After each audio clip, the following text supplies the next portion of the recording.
ونعوذ بالله من شرور أنفسنا ومن سيئات أعمالنا من يهد الله فلا مضل له ومن يضلل فلن تجد له وليا مرشدا. قال الله تعالى في كتابه الكريم: أعوذ بالله من الشيطان الرجيم. بسم الله الرحمن الرحيم. يا أيها الذين آمنوا حق تقاته ولا تموتن إلا وأنتم مسلمون. وقال أيضا: يا أيها الذين آمنوا قوا أنفسكم وأهليكم نارا. وقال رسول الله صلى الله عليه وسلم: نعمتان مغفور فيهما كثير من الناس الصحة والفرج. Alhamdulillah, di pagi hari yang kita ini marilah kita senantiasa memanjatkan puji serta syukur kepada Allah Subhanahu wa taala. Di pagi hari kita ini Allah Subhanahu wa taala masih memberikan rahmat dan kemudian kenikmatan. Mudah-mudahan rahmat dan kenikmatan yang sudah Allah berikan kepada kita mampu kita realisasikan sebagai hamba Allah Subhanahu wa taala yang beriman dan kemudian yang bertakwa kepada Allah Subhanahu wa taala. Salawat serta salam kita haturkan, kita junjungkan kepada Nabi kita Muhammad sallallahu alaihi wasallam yang telah dipilih oleh Allah Subhanahu wa taala untuk menyampaikan dinul Islam, untuk menyampaikan agama Allah Subhanahu wa taala. Mudah-mudahan agama yang sudah kita pegang pada saat ini mudah-mudahan bisa mengumpulkan kita di surga Allah Subhanahu wa taala. Kajian tadi yang dirahmati Allah Subhanahu wa taala, untuk pekan yang keempat biasanya kita telah membahas kitab Minhajul Muslim. Di bulan ini kita coba untuk lebih memahami apa itu ruqyah. Mudah-mudahan nanti akan disampaikan oleh Satya, mudah-mudahan kita bisa memahami apa sih yang sebetulnya ruqyah yang telah diajarkan oleh Nabi kita Muhammad SAW. Mudah-mudahan nanti kita bisa memahami apa yang dinamakan ruqyah itu tersebut. Sebelum kita masuk kepada acara inti kita pada kesempatan pagi hari ini, kita buka dengan bacaan basmalah bersama-sama. Bismillahirrahmanirrahim. Kaji yang dirahmati Allah Subhanahu wa taala, mari kita sejenak mendengarkan kalam Allah Subhanahu wa taala atau membacaan suci Al-Qur'an yang akan disampaikan oleh Ananda Ahmad Hussein. Falyatafadhal mas'kur.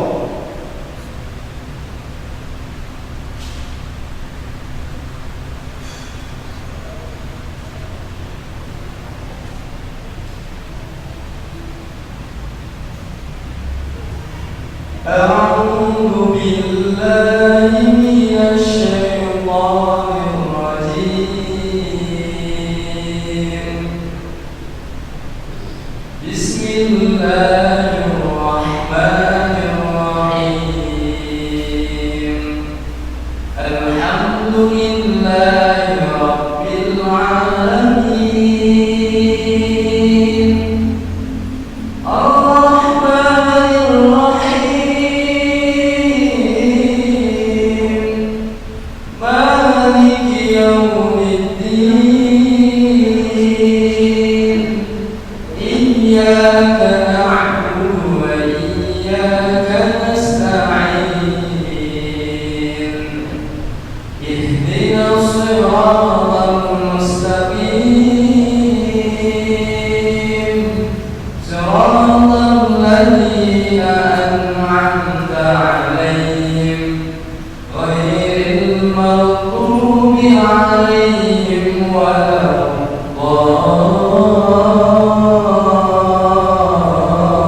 الضالين. بسم الله الرحمن الرحيم. واتبعوا ما تتلو الشياطين على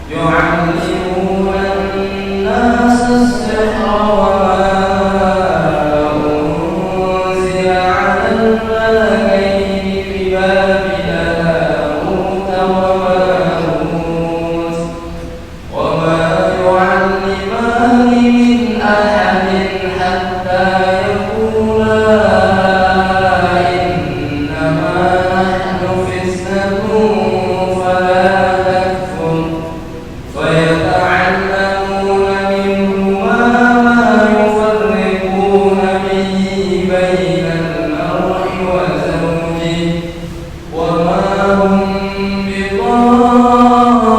بضارين به من أحد إلا بإذن الله ويتعلمون ما يضرهم ولا ينفعهم ولقد علموا من اشتراه ما له في الآخرة من خلاق ولبئس ما شروا به أنفسهم لو كانوا يعلمون ولو أنهم آمنوا واتقوا لمثوبة من عند الله خير لو كانوا يعلمون يا أيها الذين آمنوا لا تقولوا راعنا وقولوا انظرنا واسمعوا وللكافرين عذاب أليم ما يود الذين كفروا من أهل الكتاب ولا المشركين أن ينزل عليكم من خير من ربكم والله يختص برحمته من يشاء والله ذو الفضل العظيم ما ننسخ من آية أو ننسها نأتي بخير منها أو مثلها ألم تعلم أن الله على كل شيء قدير ألم تعلم أن الله له ملك السماوات والأرض وما لكم من دون الله من ولي ولا نصير أم تريدون أن تسألوا رسولكم كما سئل موسى من قبل ومن يتبدل الكفر بالإيمان ومن يتبدل الكفر بالإيمان فقد ضل سواء السبيل ود كثير من أهل الكتاب لو يردونكم من بعد إيمانكم كفارا حسدا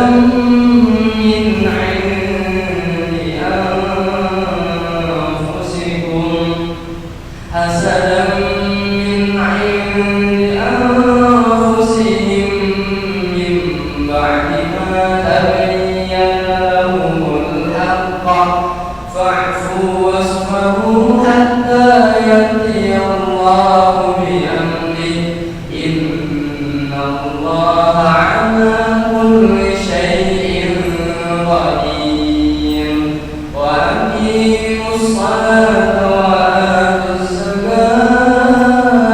الزكاة وما تقدموا لأنفسكم من خير تجدوه عند الله إن الله بما تعملون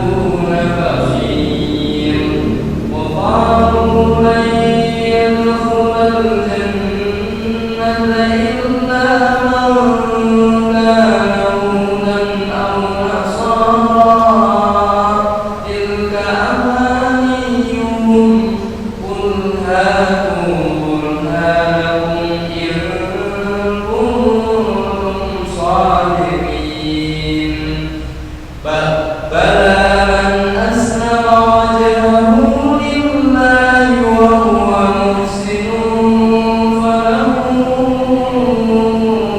أجره عند ربه ولا خوف عليهم ولا هم يحزنون ولا خوف عليهم ولا هم يحزنون صدق الله العظيم.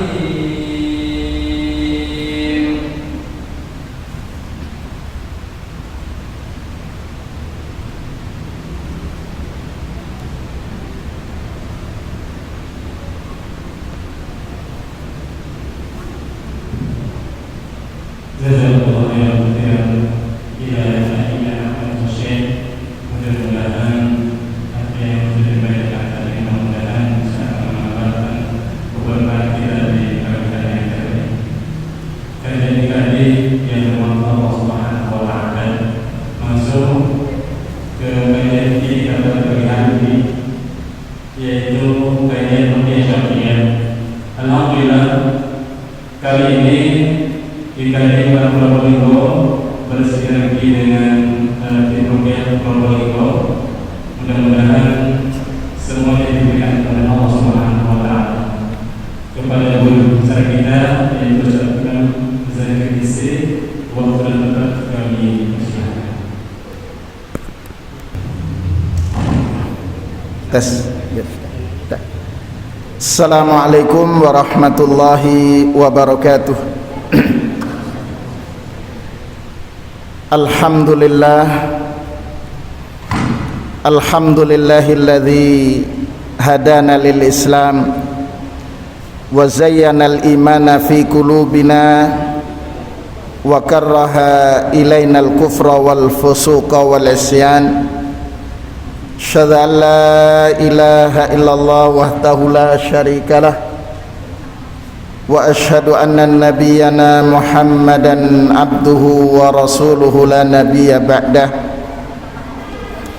Allahumma salli wa sallim wa barik ala nabiyyil karim al-mab'uthi rahmatan lil alamin wa hujjatillahi ala an-nasi ajma'in sallallahu alaihi wa ala alihi wa man ihtada bihadihi ila yaumiddin.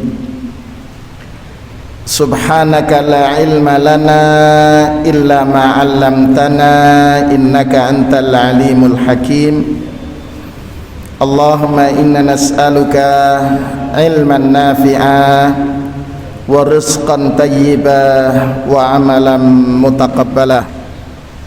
Allahumma inna na'udzubika min ilmin la yanfa' wa min qalbin la yahsha' wa min nafsin la tashba' wa min du'ain la yusma'.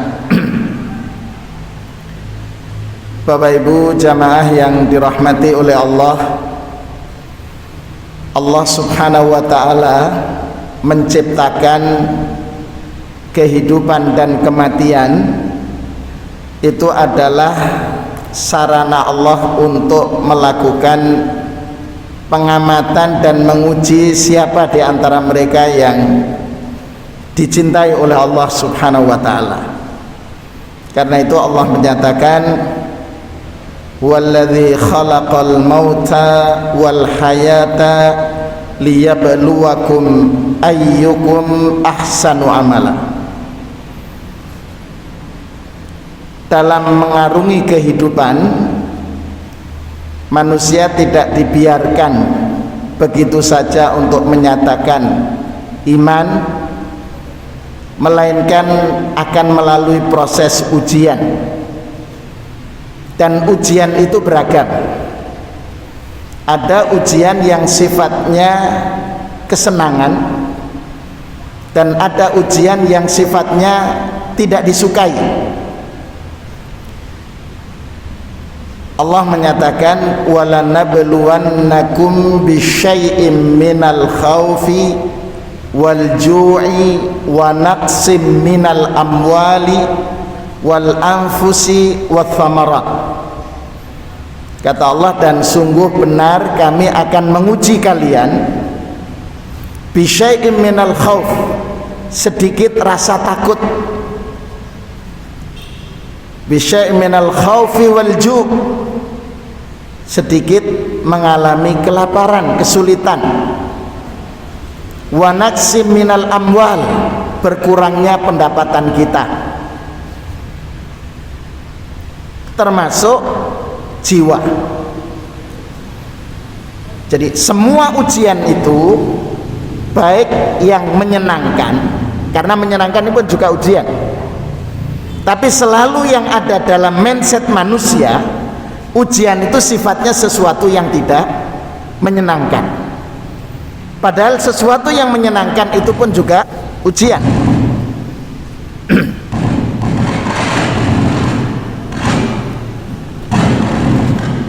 Ya.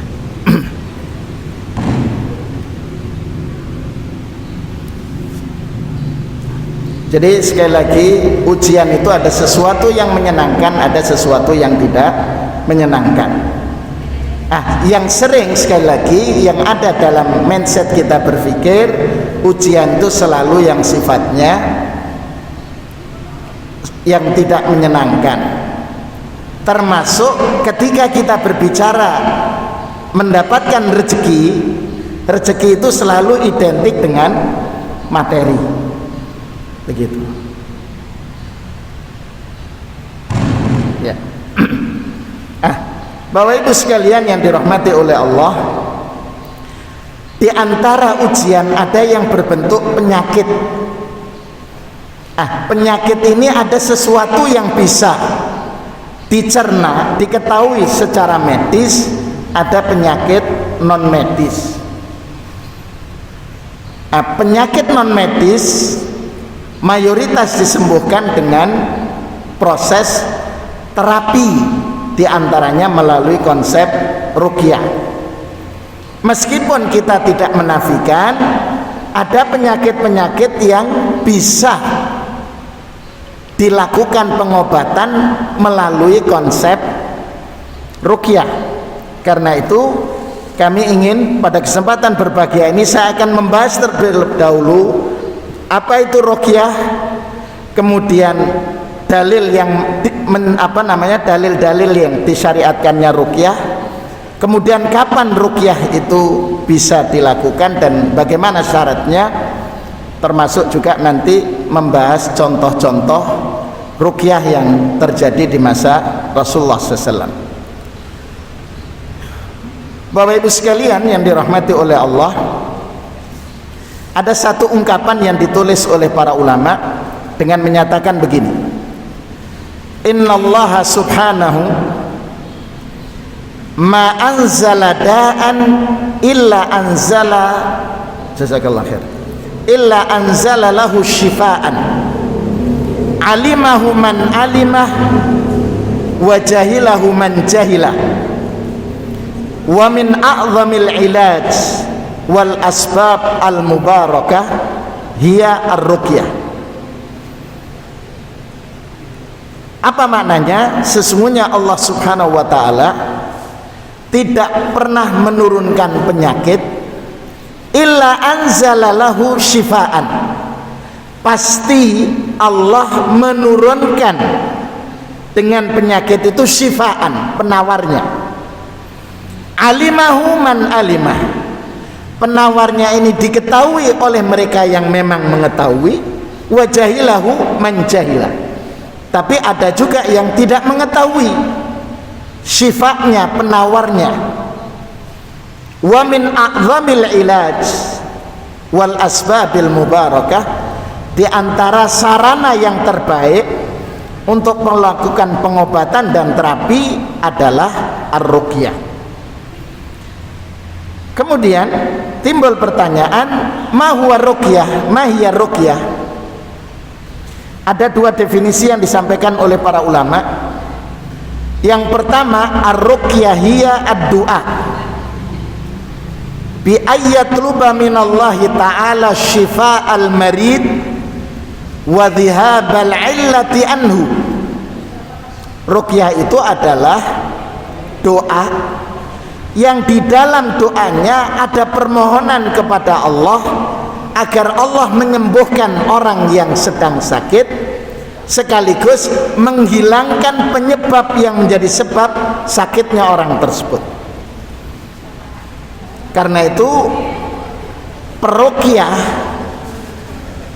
nanti ada beberapa syarat yang harus dicermati. Jadi ruqyah itu memohon kepada Allah agar Allah memberikan kesembuhan kepada yang sedang sakit, dan kemudian permohonan yang kedua dihilangkan sebab yang menjadi atau penyebab sakitnya itu. Ini ruqyah definisi yang pertama. Definisi yang kedua, ar-ruqyah maknaha al-qira'atu 'alal musab bi syai'in minal Qur'anil Karim wa minal adiyatil asy-syar'iyyah. Jadi ruqyah itu membacakan beberapa ayat-ayat Al-Quran dan doa-doa Rasul sallallahu alaihi wasallam yang ma'thur dari Rasul kepada mereka yang sedang terkena gangguan atau sedang sakit.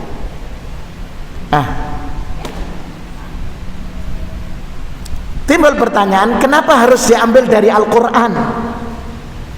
Ya, yang pertama jawabannya firman Allah dalam surat Fussilat, di mana Allah menyatakan kepada Rasul sallallahu alaihi wasallam, "Qul huwa lil ladzina amanu hudan wa syifaa."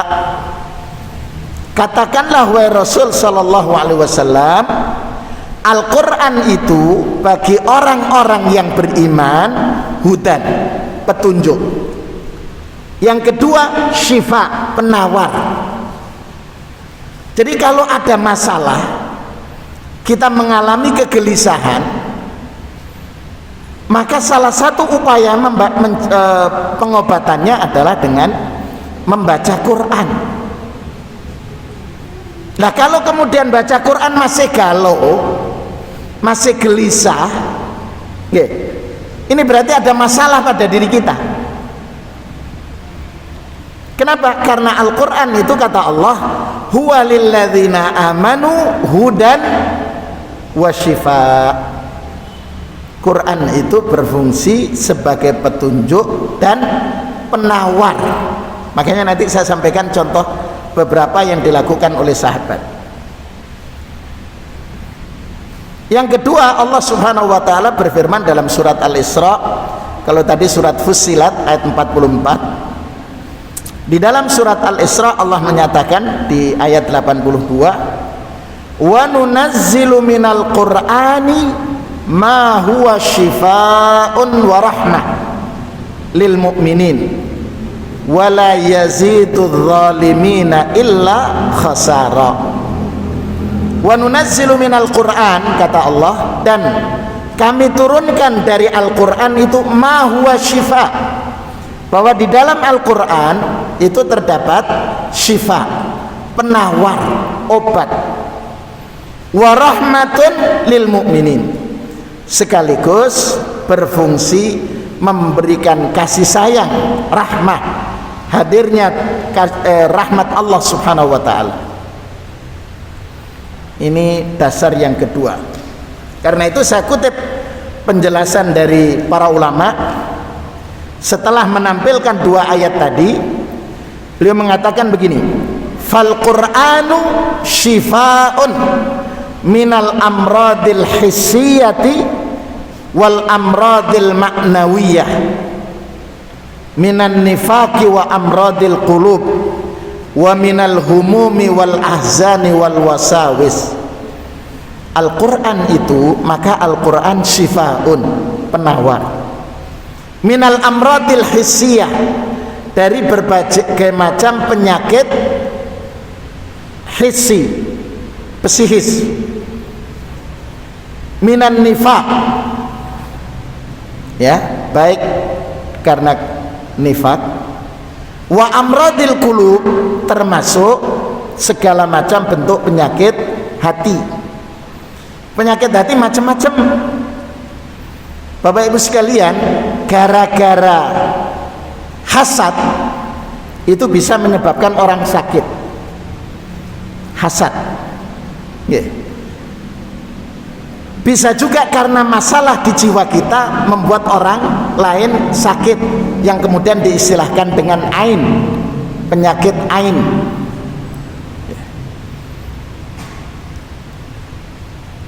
Jadi Quran itu mempunyai fungsi di situ. Sekarang Bapak Ibu sekalian, kita ambil dari hadis Rasulullah SAW. Ini kita agak percepat karena nanti masih ada proses terapi. An Usamah bin Syariq radhiyallahu anhu qala, qalatil a'rab, orang-orang Arab menyatakan, ya Rasulullah, ala natadawa, wahai Rasul sallallahu alaihi wasallam, tidakkah kita melakukan upaya pengobatan? Qala na'am, Rasulullah mengatakan iya. Ya ibadallah tadawau.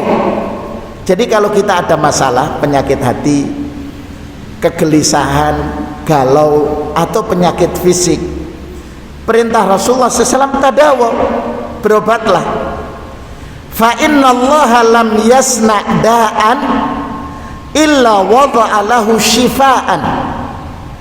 Karena sesungguhnya Allah Subhanahu wa ta'ala tidak pernah meletakkan penyakit illa wada'a lahu shifaan, pasti Allah meletakkan untuknya penawar.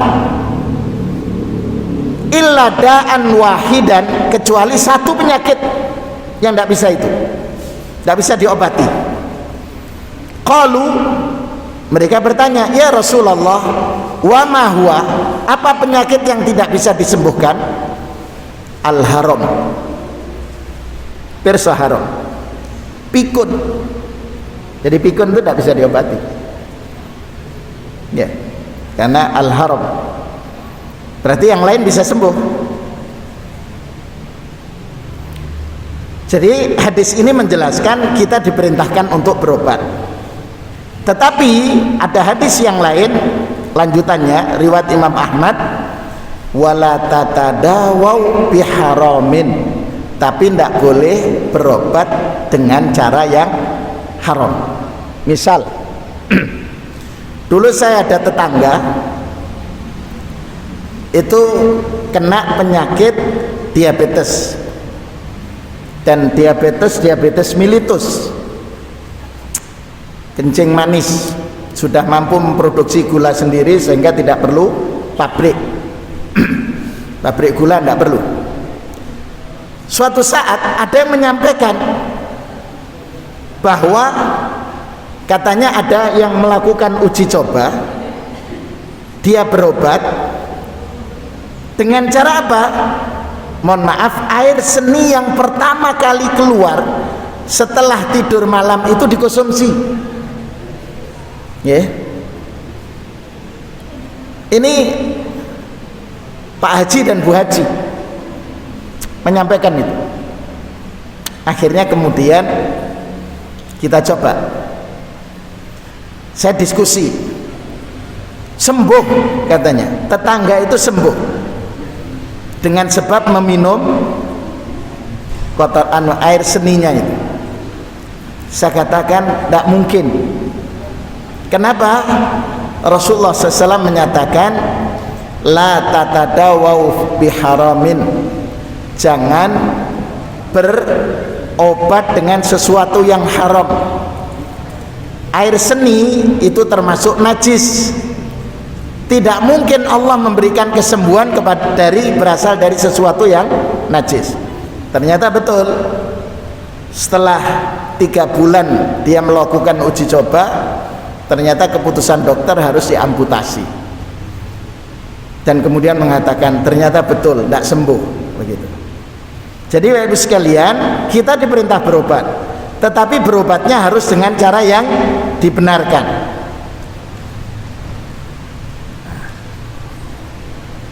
Tadi saya sampaikan, mana dalil-dalil yang membolehkan adanya ruqyah?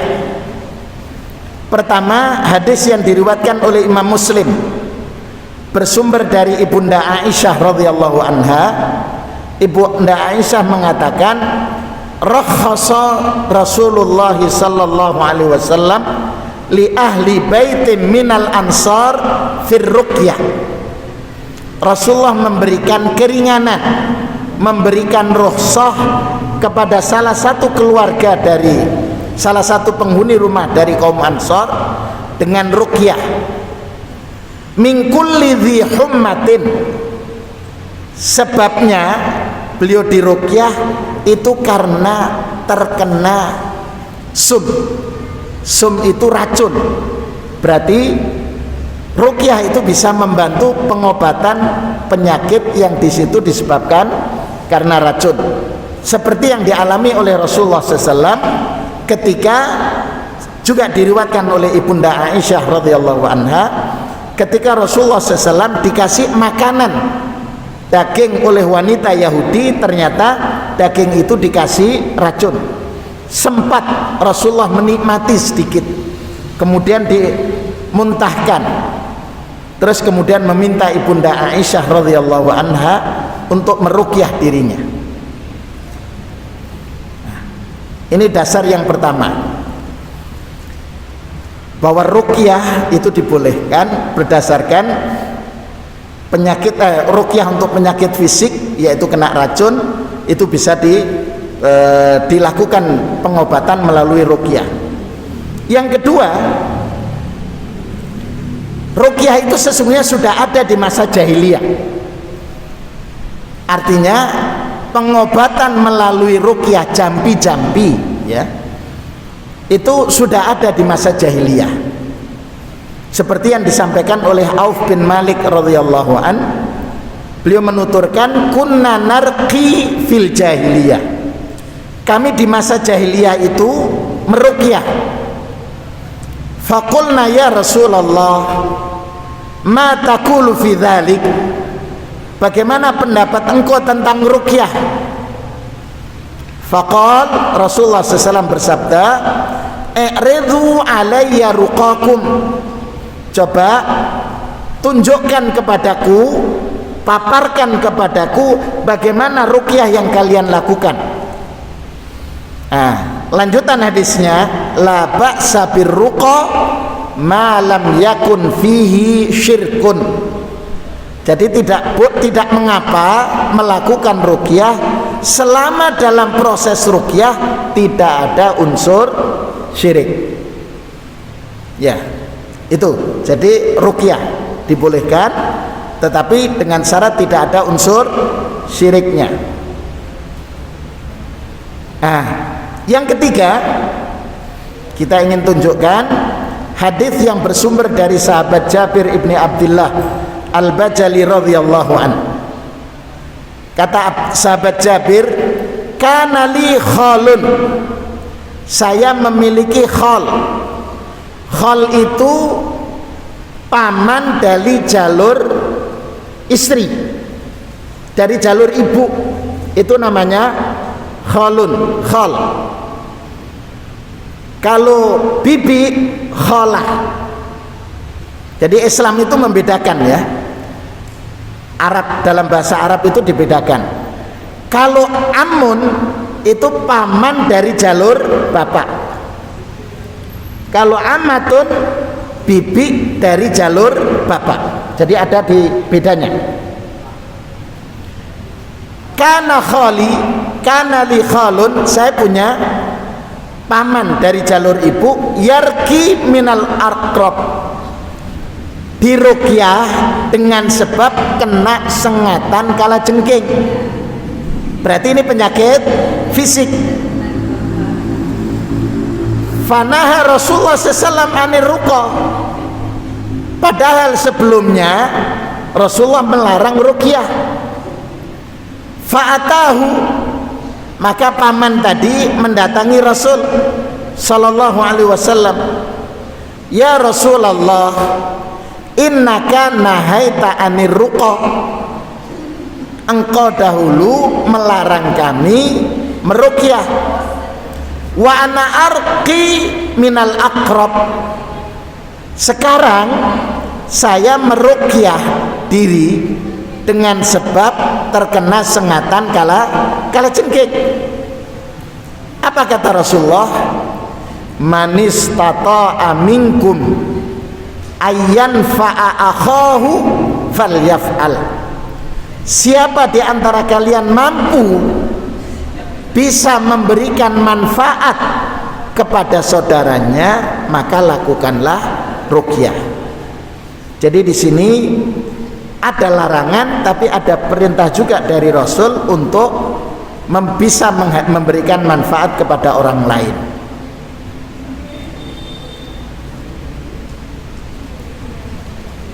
Ya.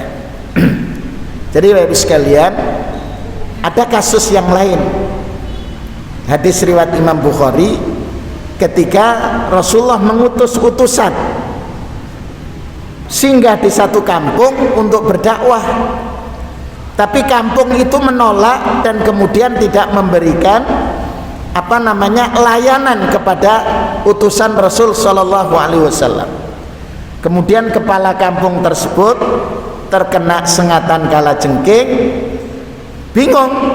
Akhirnya kemudian mendatangi rombongan sahabat dengan menyatakan, hal fikum raqin, apakah di tengah-tengah kalian ada yang mampu menjampi? Kemudian sahabat mengatakan, tidak, kami tidak akan menjampi kepala kampungmu, karena kepala kampungmu menghalangi kami untuk berdakwah, termasuk juga tidak memberikan jamuan kepada kami. Akhirnya kemudian berjanji untuk memberikan kalau sembuh. Apa yang dilakukan? Diruqyah, dibacakan surat Al-Fatihah. Setelah dibacakan surat Al-Fatihah, ditiupkan bacaan tadi di tempat di mana terkena sengatan kalajengking. Fasyufiya, kemudian orang ini sembuh. Karena sembuh, dikasihlah hadiah Rasul, sahabat-sahabat Rasul ini. Akhirnya mereka mengatakan, kalau begitu kita jangan makan ini, balik ke Madinah. Ketika sampai ke Madinah, Rasulullah bertanya, dari mana engkau tahu kalau surat Al-Fatihah bisa menyembuhkan ini? Dia mengatakan, yang penting kami membacakan. Ya, jadi langsung dibacakan dan kemudian memberikan kesembuhan. Bapak Ibu sekalian yang dirahmati oleh Allah, jadi ruqyah dibenarkan. Bagaimana kalau mendatangi dukun, minta jampi dari dukun? Ini yang harus menjadi perhatian kita. Rasulullah SAW bersabda, man atakahinan fasaddaqahu bima yakul, siapa yang mendatangi dukun, ya kahin, kemudian membenarkan seluruh apa yang disampaikan oleh si dukun tadi, faqad kafara bima nuzila ala Muhammad, berarti dia telah kufur dengan apa yang dibawa oleh Rasulullah SAW. Jadi berobat boleh dengan ruqyah, tapi tidak boleh berobat dengan dukun, perdukunan. Hadis riwayat Imam Muslim menyatakan, man ata kahinan, siapa yang mendatangi dukun, lantut balahu salatu arba'ina yauman, tidak diterima salatnya selama 40 hari. Saya dulu, ini pengalaman pribadi, ketika masih di Madinah main sepak bola, ditabrak teman dari Singapura, sampai kemudian tangan kiri saya ngangkat itu tidak mampu, gayung saja tidak mampu. Kebetulan menjelang kepulangan liburan musim panas, saya pulang ke Jember. Ketika pulang ke Jember, saya cerita ke kakak dan saudara saya, pingin pijet, diantarkanlah di satu daerah di Lumajang. Itu bagus pijetnya, nggak usah ke periksa ronsen, nggak usah dulu lah, coba. Saya datang, diantar kakak sama kakak berdua, tujuannya pijet untuk yang sakit. Tapi ketika saya sampai di situ, ada pemandangan yang aneh. Jadi ada orang kecelakaan, remuk ini tulangnya. Remuk itu apa bahasa Indonesianya? Ya remuk ya. Tulangnya sudah tidak bisa jalan. Terus dibaringkan pakai kapas, kemudian pakai pohon randu itu nggih, kulitnya pohon randu. Beliau masuk kamar. Setelah masuk kamar, orangnya disuruh minum. Suruh minum air putih. Terus ditiup pakai air putih anunya itu. Sambil gitu ya, disuwuk. Dipukul. Jalan sudah. Waduh. Ngeri saya itu. Kok bisa langsung jalan? Jadi pakai itu langsung suruh jalan. Setelah itu giliran saya. Ketika giliran saya dikasih minum. Saya langsung baca ayat kursi. Sebelum saya minum, saya baca ayat kursi. Allahu la ilaha illa huwal hayyul qayyum. Terus mau dipijet, dia mengatakan, wah, saya sampean tingkatannya lebih tinggi dari saya, jadi tidak bisa pijet. Sejak saat itu saya kasih tahu keluarga saya, ini bukan pijet, bukan, tetapi ini adalah meminta tolong kepada selain Allah, karena dikasih minuman dan di situ sesuatu yang di luar nalar manusia, begitu. Baik sekalian, setelah kejadian itu saya sampaikan, ingat Rasulullah bersabda, man atakahinan, mendatangi dukun, kemudian mempercayai apa yang disampaikan, sudah kufur. Ibadah kita, iman kita sudah gugur. Dan yang ngeri juga adalah tidak diterima sholat kita selama 40 hari. Jadi yeah. Cuman nanti ada yang mempermasalahkan, bagaimana dengan hadis yang riwayat Imam Bukhari, di mana Rasulullah SAW menyatakan tentang hadis sab'una alfan min ummati yadkhulunal jannata bila hisab. Rasulullah bersabda, ada 70.000 dari umatku yang masuk surga tanpa hisab wala azab, tanpa proses azab. Saat itu ketika Rasulullah menyampaikan, tiba-tiba ada sahabat Ukasyah bin Mihsan radhiyallahu an mengatakan, wahai Rasul, doakan aku masuk dalam kategori rombongan itu. Akhirnya Rasulullah mengatakan, anta minhum, engkau termasuk dalam barisan 70.000 masuk surga tanpa hisab, tanpa proses azab, gitu. Setelah itu sahabat lagi, saya juga wahai Rasul. Muncul pertanyaan, apa kata Rasulullah?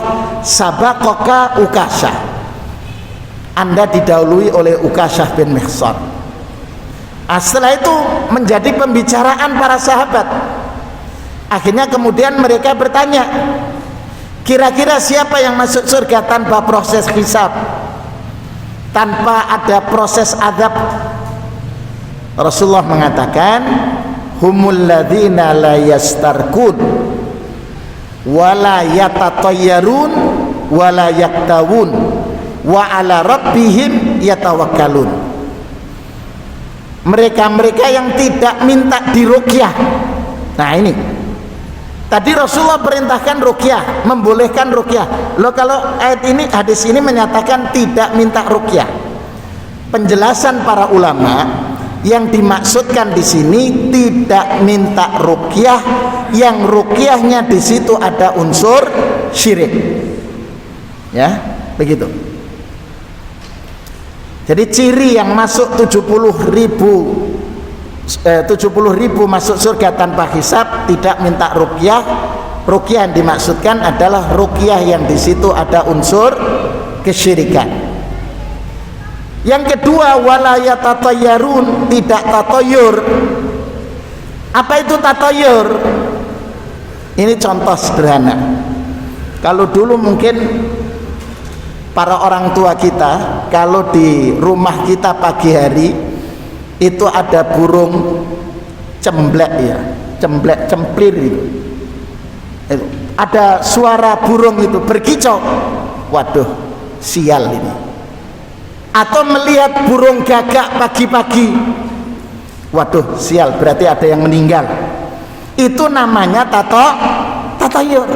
Jadi kalau masih meyakini semacam itu, tidak bisa masuk surga tanpa proses hisab. Makanya yang harus dihilangkan tatayur ini.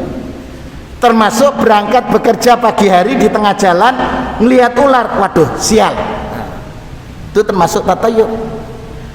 Termasuk tatayur juga adalah mempercayai ramalan. Itu kalau hari Ahad itu di salah satu koran tertulis bintang-bintang itu nggih, Leo, Gemini, terus Capricorn ya. Iya, Capricorn atau apa itu? Mas Salman? Tidak tahu ya? Itu kan ada tulisan asmara sedang bagus-bagusnya, ekonomi keuangan lancar.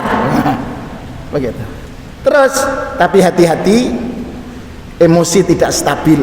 Nah, mempercayai ini masuk kategori tatayur. Jadi tidak perlu itu. Sudah. Yang ketiga, yang ketiga, wala yaktawun, tidak melakukan kai itu pengobatan dengan besi yang dibakar. Gitu. Nah, itu nanti babnya medis, Mas teman-teman dari kesehatan insya Allah bisa memberikan jawaban. Baik Ibu sekalian, berikutnya saya ingin hadis lain. Apa maksudnya yang saya ingin sampaikan dengan menyampaikan hadis ini? Bahwa ketika kita sedang mengalami ujian ini, diperintahkan untuk bersabar, karena proses itu membutuhkan waktu penyembuhannya. Nah, ini ada seorang wanita yang diuji oleh Allah. Ini usra, bukan usra di film Si Unjil loh ya. Ini usra'u, jadi alif, hamzah, sin, ra, ain. Aku ini terkadang kesurupan. Ada riwayat yang lain kena penyakit ayan. Wa inni atakasyaf, kalau sudah kumat itu terbuka auratku. Karena itu wanita ini mendatangi Rasul, fatullah li, wahai Rasul doakan aku. Qala, Rasulullah bersabda, in syi'ti sabarti walakil jannah. Kalau engkau sabar dan engkau mau, Anda sabar dengan ujian penyakit yang Anda derita saat ini, maka kamu mendapatkan balasan surga kelak. Wa in syi'ti, tapi kalau engkau meminta, menghendaki lain, da'autullaha ayyu'afika, ayyu'afiyaki, aku akan minta kepada Allah agar Allah menyembuhkanmu. Pilih, sembuh tapi tidak ada jaminan surga, Anda sabar terus dapat jaminan surga. Faqalat asbir, saya milih sabar wahai Rasul, tapi kok minta. Inni faqalat inni atakasyafat Allah li alla yatakasyaf, tapi syaratnya wahai Rasul, saya akan sabar, tapi saya minta engkau mendoakanku kalau saya kumat itu tidak terbuka auratku. fada'alaha, didoakan oleh Rasul untuk tidak terbuka auratnya, sehingga kemudian dia termasuk yang sembuh, sabar dapat surga kalau kemudian tidak terbuka auratnya. Baik Ibu sekalian, termasuk bagaimana sekarang mengobati, ini yang perlu diketahui. Karena anna Nabi sallallahu alaihi wasallam kana idza qara'a ala marid, ketika sedang membacakan kepada mereka yang sedang sakit, daraba ala sadrihi, di dadanya itu dipukul pelan. Ukhruj ya adu Allah, keluarlah engkau wahai musuh Allah. Siapa musuh Allah? Setan. Setan itu terdiri dari jin dan manusia. Jadi itu bagiannya. Nah, sekarang saya ingin percepat terkait dengan syarat syurutur ruqyah. Antakuna bi kalamillah. Ruqyah itu yang dilakukan dengan syarat harus dibacakan ayat-ayat Allah. Itu yang pertama. Bapak Ibu sekalian, ayat-ayat Allah yang kita baca akan yata'athar, memberikan pengaruh kepada mereka yang dibacakan kalau si pembaca Qur'annya memahami makna dan kemudian meresapi makna yang dibacakan, meresapi maknanya. Misal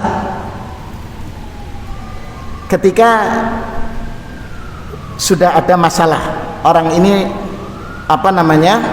diketahui sedang ada gangguan, kemudian misalnya dibacakan firman Allah surat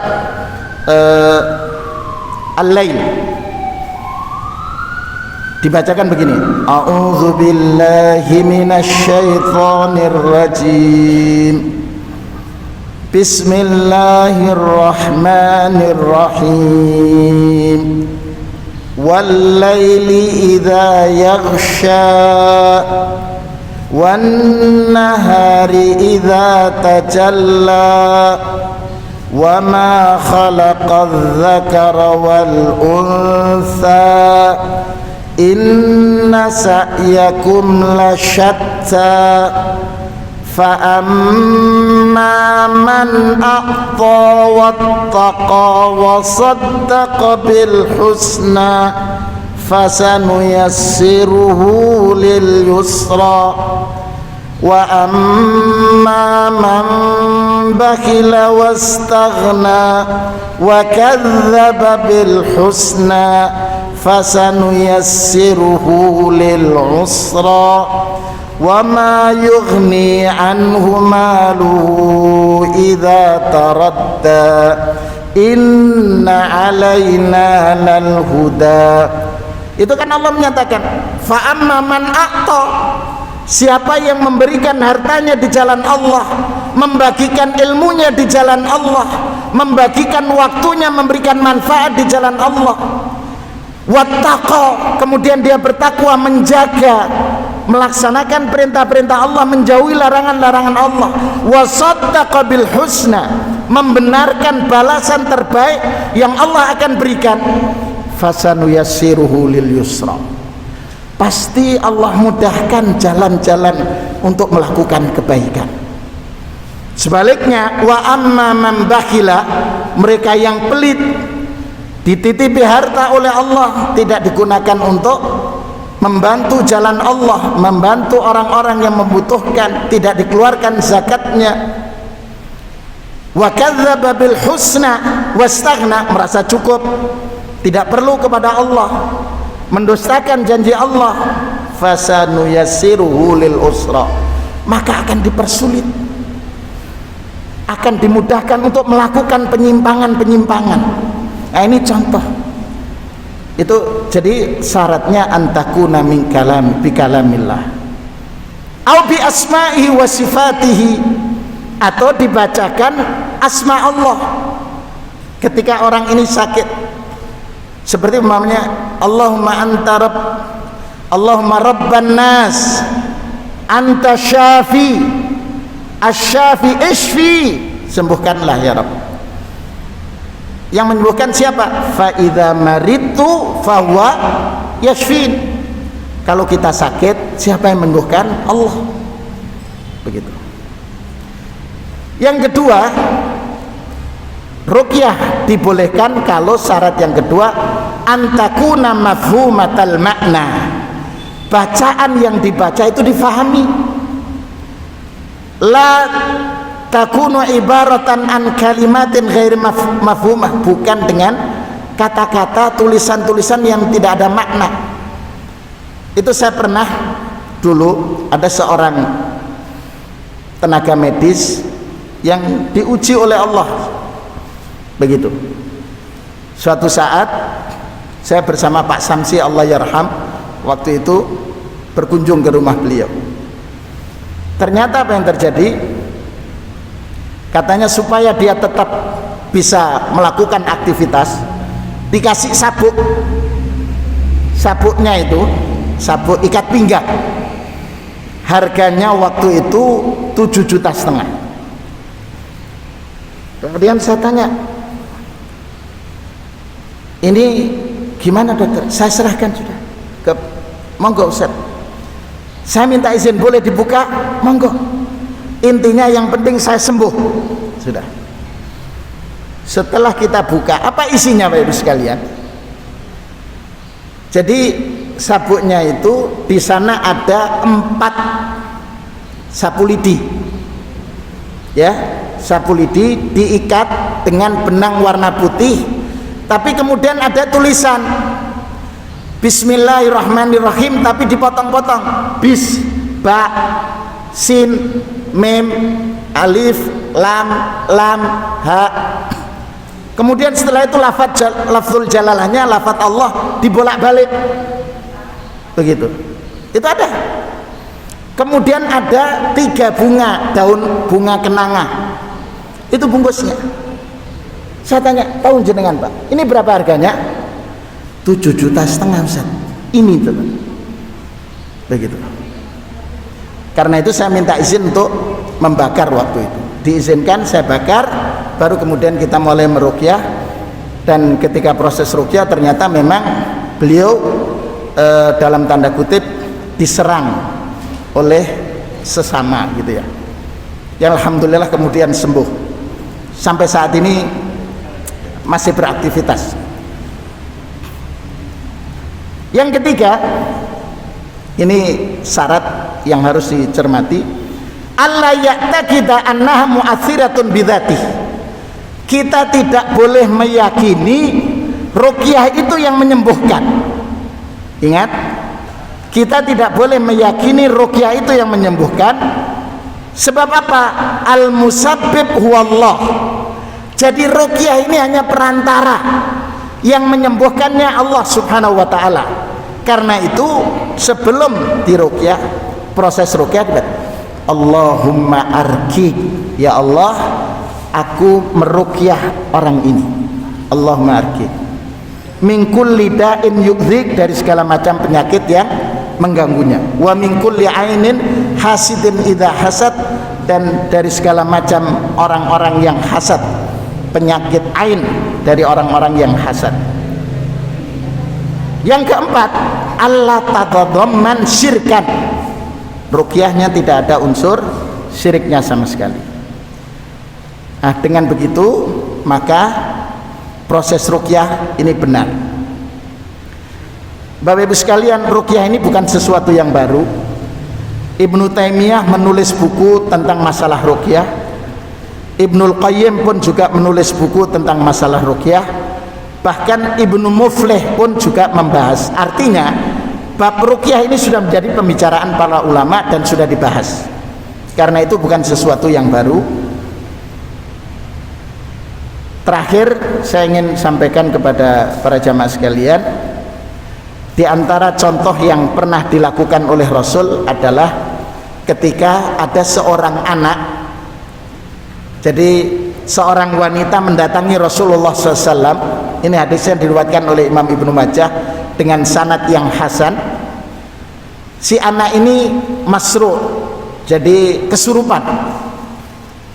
kemudian dipegang oleh Rasulullah kemudian mengatakan, ukhruj ya aduwallah fa inni rasulullah, keluarlah engkau wahai musuh Allah, aku ini adalah utusan Allah.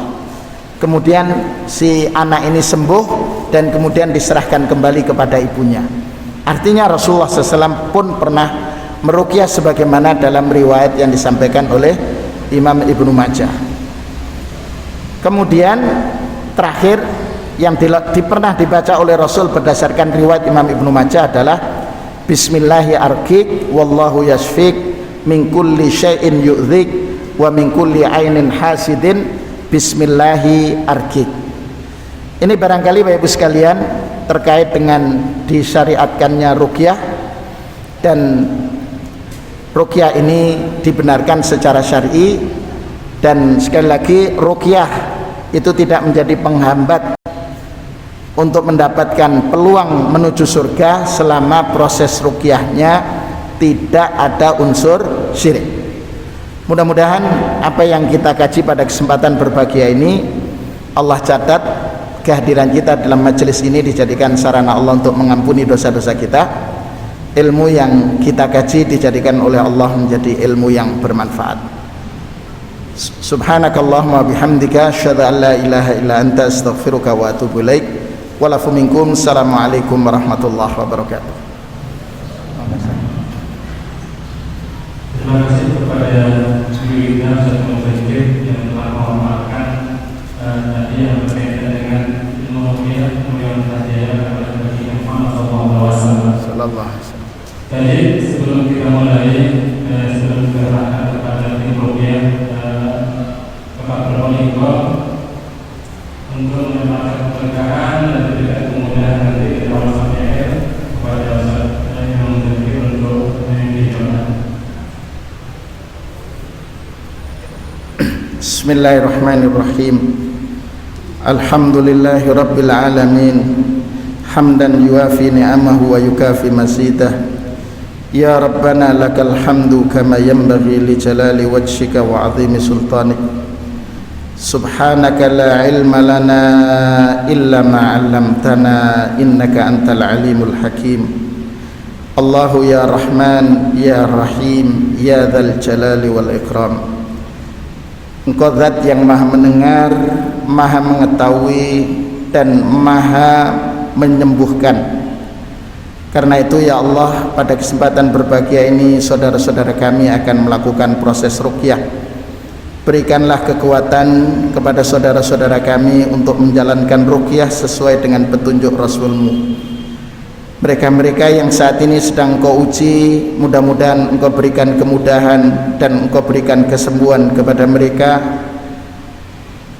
Dengan sebab kesembuhan yang Engkau hadirkan, mudah-mudahan saudara-saudara kami istiqamah dalam jalan kesalehan, jalan keistiqamahan, dan jalan ketaatan. Rabbana ya Rabbana la tuzigh qulubana ba'da idh hadaitana wa hab lana min ladunka rahmah innaka antal wahhab. Allahumma aslih lana dinana alladhi huwa ismatu amrina wa aslih lana dunyana allati fiha ma'ashuna wa aslih lana akhiratana allati ilaiha ma'aduna waj'alil hayata ziyadatan lana fi kulli khair wal mauta rahatan lana min kulli syarr. Ya Allah, ya Tuhan kami, anugerahkan kepada kami keistiqomahan dalam ketaatan kepada-Mu. Jauhkanlah dari kami ya Allah segala hal yang menjadi sebab jauhnya kami dari petunjuk-Mu, karena tidak ada yang mampu mengalihkan kepada jalan kebenaran kecuali Engkau.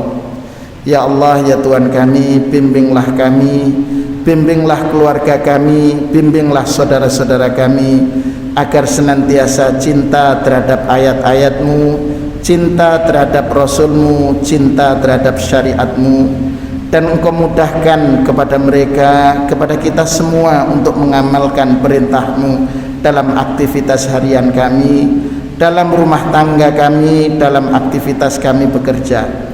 Ya Allah, ya Tuhan kami, antarkanlah kami semua yang hadir dan saudara-saudara kami yang istiqamah untuk menjadi orang-orang yang memperoleh husnul khatimah. Allahumma arzuqna husnal khatimah, Allahumma arzuqna husnal khatimah, Allahumma ja'al auladana auladan salihin, Allahumma ja'alhum qurrata ayunina ya rabbal alamin, Allahumma ansurna ma'ahum fi jannatikan na'im. Rabbana atina fid dunya hasanah wa fil akhirati hasanah wa qina adzabannar. Subhanaka rabbika rabbil izzati amma yasifun wa salamun alal mursalin walhamdulillahi rabbil alamin.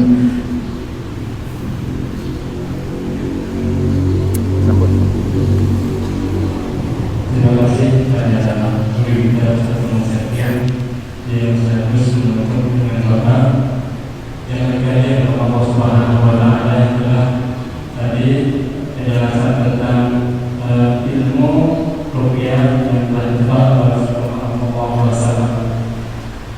Untuk selanjutnya terima kasih kepada Ketua Takmir Masjid Al-Hidayah dan kemudian kepada ayah muda yang berpartisipasi di acara ini, dan kemudian kita lanjutkan ke acara selanjutnya yaitu ruqyah tadi. Tapi sebelumnya kita akan tutup dengan istighfar dan doa kepada majlis. Astagfirullahaladzim. Subhanallahumma wa bihamdika asyhadu an la ilaha illa anta astaghfiruka wa atubu ilaik. Saya sebagai wawancara ada kekurangan dan kesalahan baik perkataan perbuatan, mohon segera dimaafkan. Assalamualaikum warahmatullahi wabarakatuh.